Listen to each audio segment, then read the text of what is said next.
মাছ পাওয়া গেছে। আমরা এখন দেখবো কি মাছ পাওয়া যায়।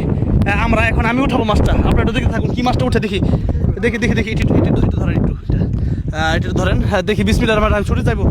জি আল্লাহ আল্লাহ আল্লাহ, না ছুটে আল্লাহ, মাশাআল্লাহ, গুড দুইটা একসাথে, দুইটা একসাথে, মাশাআল্লাহ মাশাআল্লাহ তাবারাকাল্লাহ,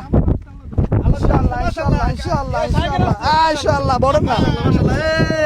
আরে বড়তে বড়তে যদি জায়গা যাইবো না। মাশাআল্লাহ, এই মাছগুলোর নাম কি? এইগুলা ভেতা ভেতা বেদা মাছ না? আমরা আরব সাগরের বেদা মাছ, মাশাআল্লাহ মাশাআল্লাহ। আমরা পুঁটি মাছ বলি। এটা মানে পুঁটি মাছই বলেন, কিন্তু এই পুঁটি মাছ অনেক স্বাদ। আপনারা দেখছেন, মাশাআল্লাহ। উঠে গেছে, আল্লাহু আকবার, আল্লাহু আকবার। ওরে বাবা, জীবনে মানে আরব সাগর থেকে প্রথম মাছ ধরলাম। কি সুন্দর মাছ, একটু দেখান, সামনে আসেন, মাছটা দিকে একটু ধরেন না। এটা অনেক স্বাদের মাছ, এটা পুঁটি মাছ অনেক স্বাদ। এটা কি মানে বাংলাদেশে পাওয়া যাবে না? না, এই যে বেদা। বাংলাদেশে নাই, কাতারে, আরব সাগরে দেখেন কি সুন্দর, মাশাআল্লাহ।